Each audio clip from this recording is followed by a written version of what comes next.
Good morning. I am going to try not to overdo the faux cooking shows, as Michael Hession calls them, this week. But because we did the strawberry chia seed jam yesterday and it turned out so well, and because I mentioned my banana pudding recipe while I was doing it, and because I'm still kind of going through the get ourselves landed for the week food prep of it all, I really thought it must be kind of fun to give some real time here and there. So once again, I can't figure out what the heck to do with the camera, so I'm in this strange position. But we're going to do this banana pudding, and again, it's more like a southern persimmon pudding. So it's and it almost like a cake. There's sometimes where I can get it where it's almost like a cake. But for those of you who do bake and cook and whatnot, I would love it if you take any of my basic stuff and you let me know, private message, or let me send me a link if you're doing this kind of thing on your own channels, because that's kind of part of it, like this whole sharing of ideas and watching things grow, planting good seeds, literally, figuratively. But anyway, I'll quit nattering. Let's bake, cook, whatever this is, because I actually do it in the microwave. But we've talked about this before. One of the things I do when I shop is I buy bananas in particular in stages. So I bring some home that are kind of like uber green, and then I bring some home at the next level, and then I bring some home that are more ready for me to do this. Now, I went shopping on Thursday or whatever, and these were getting close. Now it's time. And for anybody who happens to not know, the more ripe a banana it is, the sweeter. And that's what I want in this recipe. So I bring home bananas for this in particular. Now, for anybody who doesn't follow along on a regular basis, I follow in my own way and my own ability, the paleo lifestyle, which has some real specifics behind it from an eating standpoint and an activity standpoint, but it's all geared towards healing and maintaining your gut health. So something I really should mention every video and tend to forget is that I also take a probiotic, you guys, just to enhance all of what I do. Just in the broad sweeps, I don't do any processed anything. And I say any, we all have our moments. We all have those, the life is too crazy. I need to swing through a drive-through and, order a grilled chicken sandwich and take the bread off, kind of not processed. So there's no perfect, okay? There's no perfect, but there is the whole ability to make things better for yourself from a health standpoint. And while I'm doing bananas, I'm going to show you, I peel them the way the monkeys do, as Barbara Atwell always says. So I pinch from the odd end that's my coffee pot for anybody who's freaking out about the beep. Peel it this way, and it really is amazing how it just comes right off. And if you've got little people eating with the peel still on, they've got a little handle, just like a little monkey. So peel your bananas backwards if you're so inclined. And now I've got myself all off track as to what I was talking about. But the whole gut health thing is a really, really big and important thing. So no processed food, no white sugars. I don't do any grains. And there are various protocols to paleo that if you're interested, you might look into, because it's touted for curing or improving or helping rheumatoid arthritis, MS, diabetes, the list goes on. For me personally, it has removed all symptoms on a regular basis of both fibromyalgia and IBS-C. So the minute I get too far off my path, symptoms have both come back, which validate the legitimacy of this lifestyle for me. But here again, everybody needs to look into what's right for themselves. So I had 5 bananas that were ready to go, and I forgot to get my eggs out of the fridge.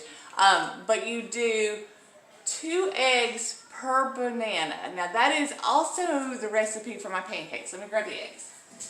And if you guys haven't experienced my pancakes, those are really awesome too. They tend to cook up almost more like a crepe.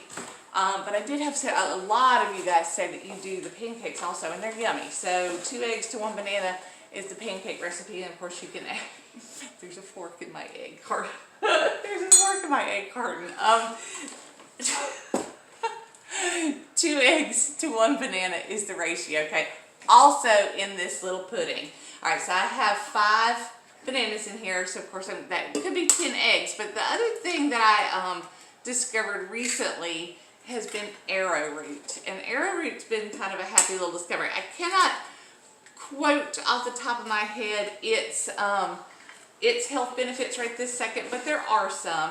But it's also a thickener, and it's been a very happy discovery in my kitchen. And I think it actually came about from working on I think it was a chocolate glaze. I really do make myself sound like a sugar junkie, but you know, sometimes we like to have treats around here, and I think it was a glaze that brought the arrowroot into our lives. But I'm counting, I should have pulled them all out just like they do on the real cooking shows.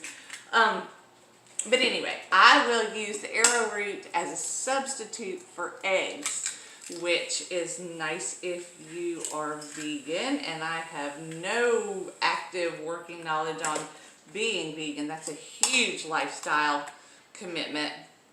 All right, so that's 7.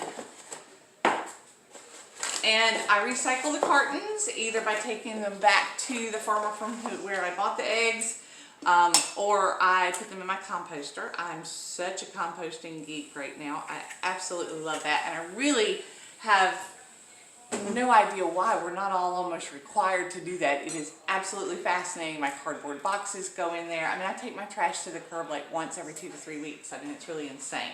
So, and even then it's not full for the 2 of us. Okay, so that was 8 eggs. Now with the arrowroot, I do like this brand. I am not endorsed by anybody, okay? Nor do I necessarily intend to be.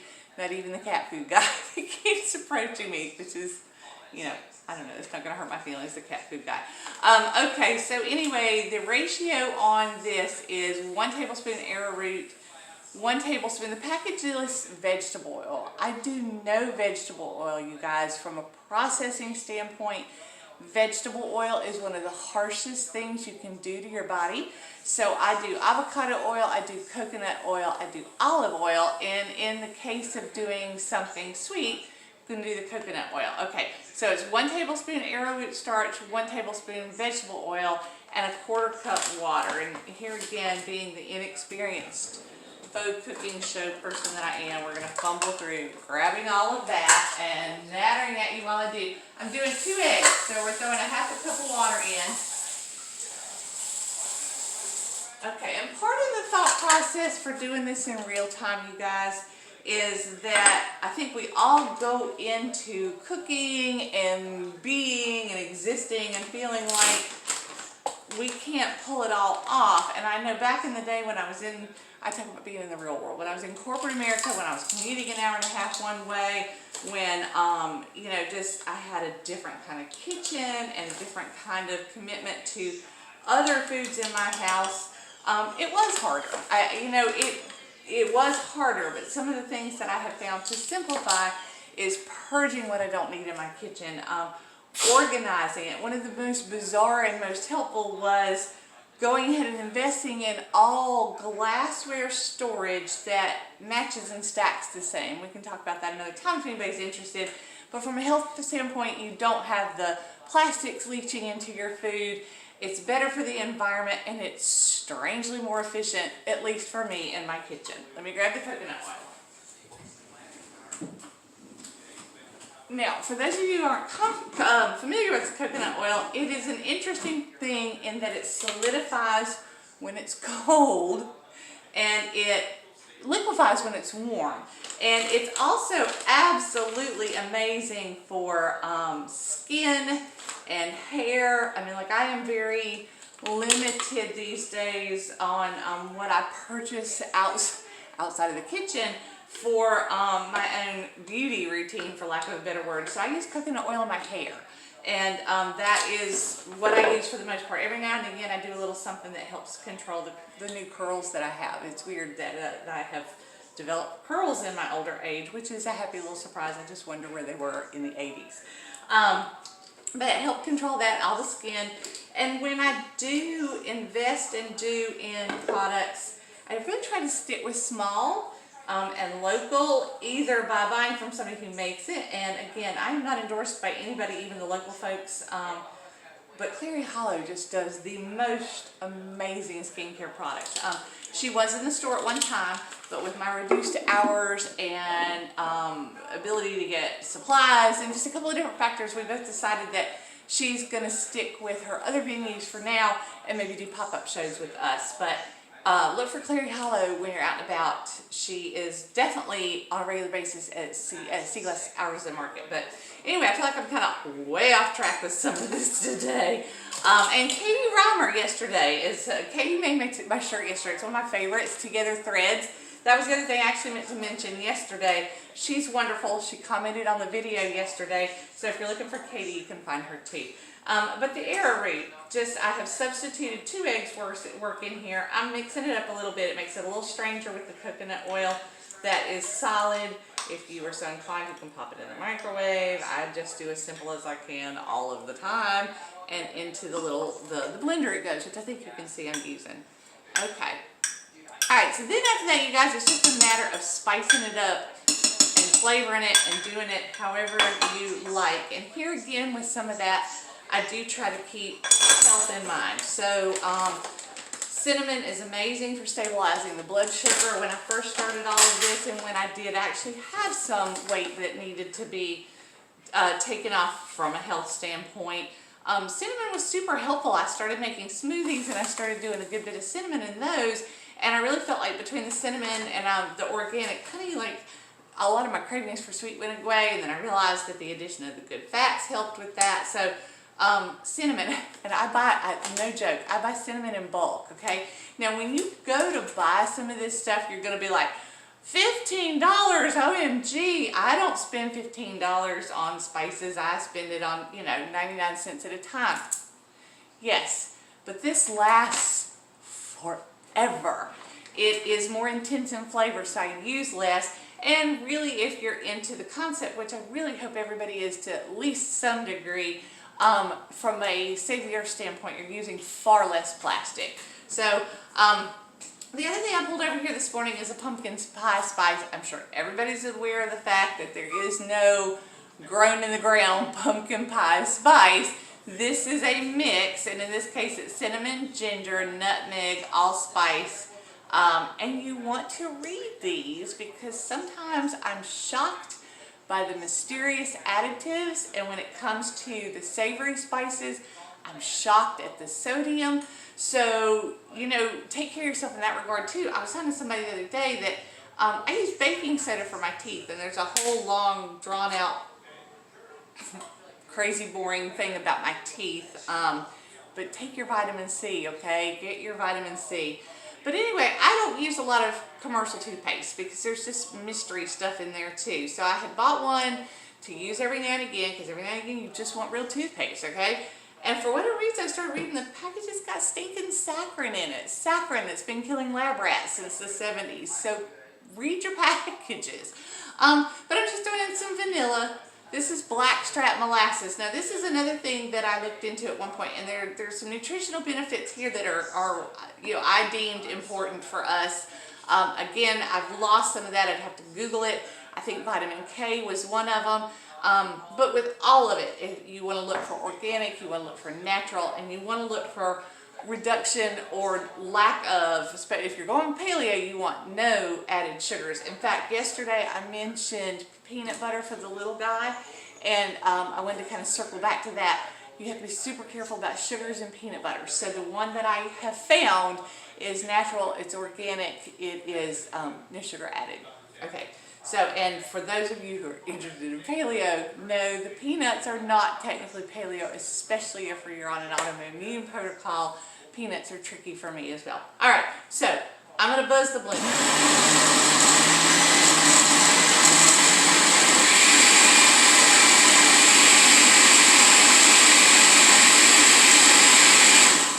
Okay, and of course this is taking longer than I try to normally do on videos, but there's something about real time that I just think is important.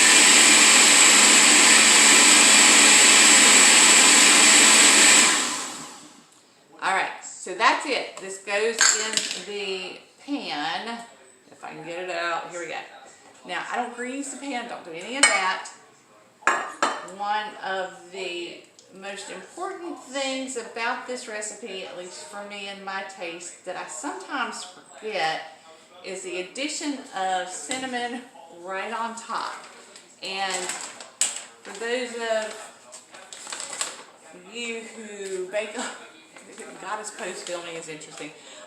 For those of you who bake a lot and do all those fun recipes and the whole swirling of the knife around, I will sometimes take the time to do that too. You just take a fork and kind of zip it on through. But this almost sets up like a crumb topping on top. Can you see what I'm doing there? That tapping with the spoon is just like a handy little trick I picked up from somewhere. But it's almost like doing this instead of crumb topping is pretty cool. And you can play with it and you can adjust it to your own taste. You can zip it through so it makes a swirl. But that's it. Now for a recipe this large, I have not tried it in the oven yet, simply for the sake of time. I'm always learning things on the fly. This is going to go in the microwave, of all things, for 20 minutes, which is kind of a long time in the morning, but if I get up at the 5:30, 6 o'clock that I normally do, I throw this in the oven, we do our other things. I'm going to stick it in the oven right now. I'm going to go do my makeup. I'm going to finish getting us ready for school. I'm going to pack a lunch and we're done. So I don't always cook first thing in the morning. A lot of times it's, in fact, the goal is to have it in the fridge to just pop it out and throw it on the plate and off we go. But I guess my point, you guys, and I don't know why I'm so desperate to make it this week, but taking care of you is not nearly as hard as we tend to make it. It's the getting started. It's the getting switched. It's the getting comfortable with the routine that we all forget takes time. It doesn't take a lot of time, but it does take time. So go easy on yourself. Have a wonderful day. Take care of you, and I'll see you when you get here.